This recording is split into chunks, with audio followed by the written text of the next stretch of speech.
नाज़रीन अस्सलाम वालेकुम। आप देख रहे हैं आपका अपना चैनल ज़ाविया। मैं आपका मेज़बान गालिब सुल्तान। नाज़रीन, सुप्रीम कोर्ट से मज़ीद 2 सीनियर जजेस के इस्तीफ़े जो हैं वो एक्सपेक्टेड हैं और इस हवाले से बड़ी मुस्तनद ख़बरें आ रही हैं कि मज़ीद 2 सुप्रीम कोर्ट के जज जो हैं, जस्टिस एजाज़ुल हसन और जस्टिस मज़ाहिर अली नकवी के बाद वो भी जो है वो इस्तीफ़े देने के लिए तैयार हैं। ये ख़बर क्या है, इसकी डिटेल्स भी आपके साथ शेयर करनी है। लेकिन सरेदस्त जो है आपको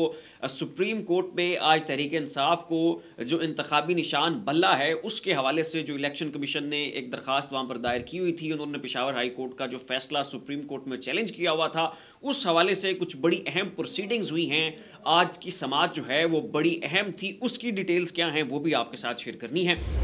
इससे पहले कि मैं आपको डिटेल्स में जो है वो आगे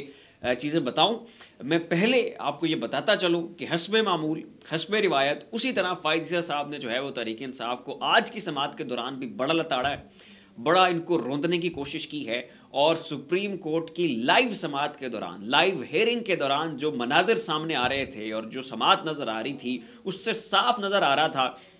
कि आज जो है एक मरतबा फिर तहरीक इंसाफ के ऊपर कानून को चढ़ाया जा रहा है। कानून जो है वो, उसकी जो गाड़ी है ना, वो ऐसे तहरीक इंसाफ के ऊपर ऐसे ज़ोर ज़बरदस्ती के साथ चलाई जा रही है कि जनाब आज जो है ना तहरीक इंसाफ का कचूमर निकालना ही निकालना है। और जो फ़ाइज़ ईसा साहब के रिमार्क्स थे, जैसे उन्होंने तहरीक इंसाफ को, वकला को टोका, जैसे उनकी सजनिश की, जैसे उनकी बेइज्जती की, बड़ी दिलचस्प जो है आज की समात का अहवाल है। सारी उसकी डिटेल्स मैं आपके सामने रखता हूँ। तो जैसे ही नाज़रीन आज समात का आगाज़ हुआ तो इलेक्शन कमीशन की जानिब से मखदूम अली ख़ान जो हैं ये इलेक्शन कमीशन की वकालत कर रहे थे। जवाबी तौर पे जो है हामिद ख़ान साहब ये तहरीक इंसाफ का डिफेंसिव वकील वहाँ पर थे और तहरीक इंसाफ की जानिब से दलाइल दे रहे थे। तो जैसे ही समात का आगाज़ हुआ, सबसे पहले हामिद अली ख़ान ने कहा कि जनाब हमारी अभी तक तैयारी नहीं है, हमें मतला नहीं किया गया था और आपने एकदम से पेशावर हाई कोर्ट के फैसले को यहाँ पर सुप्रीम कोर्ट में चैलेंज कर दिया है और हमें इस हवाले से जो है ना तो हमारी तैयारी है, ना हमें मतला किया गया था, तो जनाब इसकी समात जो है वो मुलतवी करे। तो इसके ऊपर फ़ाइज़ साहब ने कहा कि जनाब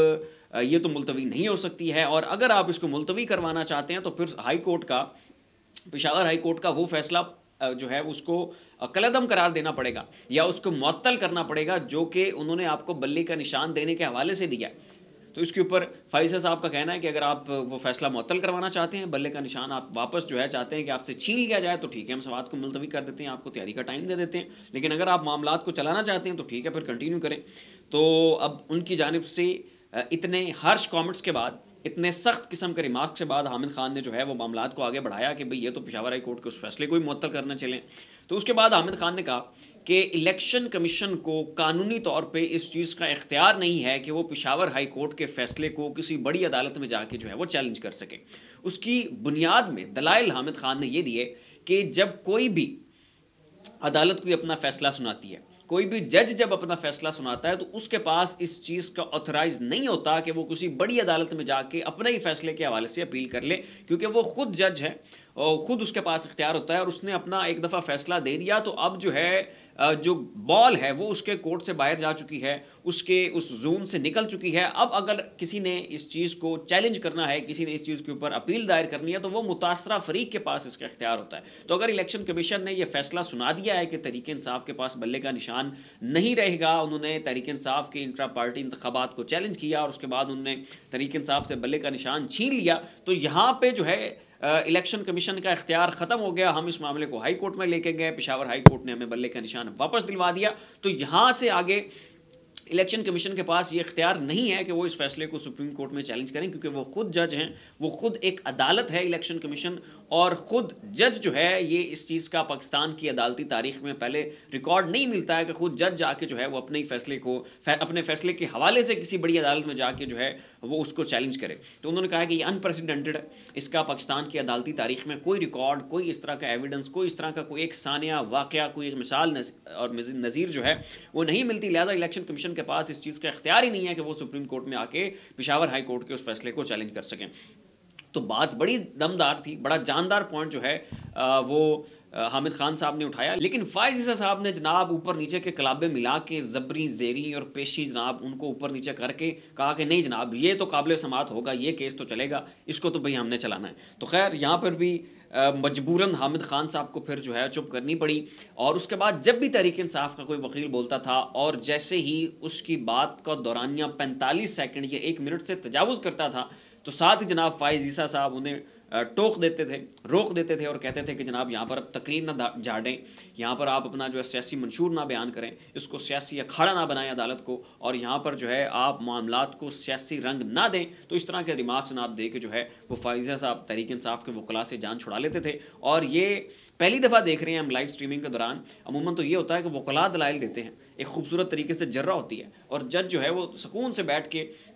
दोनों के वकला के दलाइल को सुनने के बाद किसी एक तफसीली फ़ैसले के ऊपर पहुँचते हैं, किसी एक हतमी राय के ऊपर पहुँचते हैं। लेकिन ये वाहिद तहरीक इंसाफ के वकला हैं कि जैसे ही वो 45 सेकंड या 30 सेकंड या जनाब 50 सेकंड से तजावुज़ करती है उनकी बात, तो फ़ौरी जो है चीफ़ जस्टिस साहब उन्हें टोक के अपनी तरफ से जो है दलाइल देना शुरू कर देते हैं। तो खैर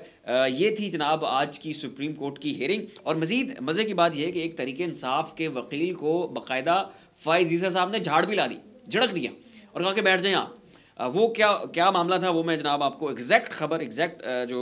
न्यूज़ चैनल्स ने और क्रेडिबल इदारों ने जो रिपोर्ट किया है और लाइव स्ट्रीमिंग भी उसकी हो रही थी, वो मैं आपको पढ़ के सुना देता हूँ। चीफ जस्टिस काजी फ़ाइज़ ईसा ने इस्तफसार किया कि कितने मेंबर हैं आपकी जमात के। न्याजुल्लाह न्याजी, ये वो तहरीक इंसाफ के वकील हैं, ये भी वहाँ पर तहरीक इंसाफ को डिफेंड करने के लिए तहरीक इंसाफ की जानिब से बतौर वकील पेश हुए थे। तो न्याजुल्लाह न्याजी ने कहा कि पीटीआई के 8 लाख से ज़ायद रजिस्टर्ड मेंबर्स हैं। वकील पीटीआई न्याजुल्लाह न्याजी ने कहा कि वीडियो चलाने की इजाज़त दे दें, अदालत को सबूत दिखाना चाहते हैं कि वोटिंग हुई थी।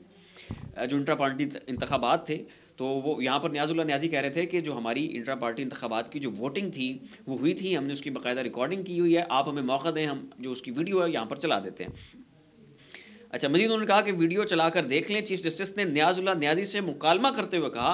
कि आप आज वकील नहीं हैं पार्टी के, आपको कोई तमीज़ नहीं है कि सीनियर वकला की मौजूदगी में इजाज़त लेकर बात करते हैं, आप पी पार्टी के वकील जो हैं वो मौजूद हैं, आप बैठ जाएं। तो जनाब इनकी तो उन्होंने झाड़ पिला के कहा कि तू तो पुत्र बैजना थले। तो इनको तो जनाब जो है तहरीक इंसाफ के ये जो वकील थे न्याजुल्लाह न्याजी, इनकी सरजनिश करके, बेइज्जती करके बड़ी अदालत में जो है फ़ाइज़ साहब ने इनको तो नीचे बिठा दिया। मज़ीद नाज़रीन, वहाँ पर जो अकबर एस बाबर हैं उनके वकील मौजूद थे और उन्होंने कहा कि जी अकबर एस बाबर जो हैं ये बानी रुकन हैं और इनकी जो मेंबरशिप है उसको मुअत्तल नहीं किया जा सकता, वो मनसूख नहीं हो सकती है, इनको लीडरशिप से हटाया जा सकता है, इनको किसी ओहदे से हटाया जा सकता है, लेकिन आप इनकी मेंबरशिप को मनसूख नहीं कर सकते हैं। तो इसके जवाब में तहरीक इंसाफ के वकला ने कहा कि इनकी मेंबरशिप जो है वो मुअत्तल हो चुकी है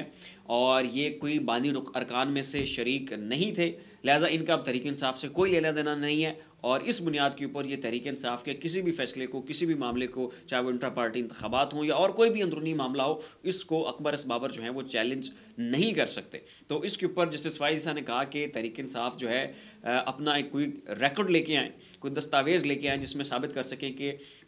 अकबर एस बाबर की जो रुकनीत है पार्टी की वो मुअत्तल हो चुकी है। और अकबर एस बाबर के वकील से उन्होंने कहा कि आप कोई ऐसी कोई दस्तावेज़ या ऐसा कोई शवाहिद आप लेके आएँ जिससे आप साबित कर सकें कि जो अकबर एस बाबर हैं वो तहरीक इंसाफ के बानी अरकान में से हैं। अगर तो वो फाउंडर में से हैं तो आप इसका जो है कोई ना कोई दस्तावेज़, कोई शवाहिद जो है वो आप लेकर आएँ। और उसके साथ ही उन्होंने जो आज की ये जो समाअत थी तहरीक इंसाफ के इंतखाबी निशान के हवाले से उसको उन्होंने कल तक के लिए मुलतवी कर दिया है। तो ये थी जनाब आज तहरीक इंसाफ को बल्ला देने और ना देने के हवाले से सुप्रीम कोर्ट में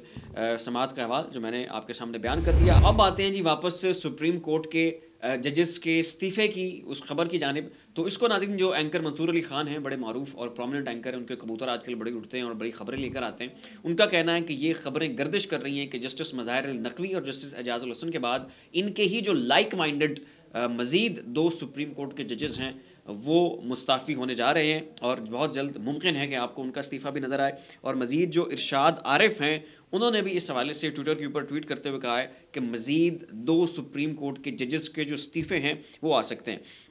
उनका जो ट्वीट है वो मैं आपको एग्जैक्टली पढ़ के सुना देता हूँ। उनका कहना था इरशाद अहमद आरिफ का कि मुस्तकबिल के चीफ जस्टिस एजाज़ुल हसन के इस्तीफ़े के बाद अगले 1-2 रोज़ में मज़ीद 2 काबिल जजेस भी मुस्ताफ़ी हुए तो यहाँ पर उन्होंने एक तरह से खबर भी दे दी कि वो मुस्ताफ़ी हो रहे हैं। तो वाज़ेह मतलब ये कि फाजिल जजेस मुल्क में ऐसे गैर आइनी, गैर कानूनी अमल की बदबू सूंघ रहे हैं जिनका ये दस्तूर पसंद हिस्सा नहीं बनना चाहते। अब पंजाबी मुहावरे के मुताबिक जट जाने ते बिज्जू जाने, ये जनाब इरशाद अहमद आरिफ का ट्वीट था। इसमें वो ख़बर भी दे रहे थे और उस खबर के साथ लिंक एक तजिया भी दे रहे थे कि सुप्रीम कोर्ट के मज़ीद 2 जजेस जो कि जस्टिस एजाजुल हसन और जस्टिस मज़ाहिर अल नकवी के हम ख्याल थे, लाइक माइंडेड थे, वो जो है वो इस्तीफ़ा दे सकते हैं। तो फिलहाल के लिए नाज़रीन इतना ही। ऐसी मज़ीद अपडेट्स देखने के लिए देखते रहिए हमारा यूट्यूब चैनल और फेसबुक पेज। अपना और अपने अज़ीज़ व अक़ारिब का ख्याल रखिएगा। अल्लाह हाफ़िज़।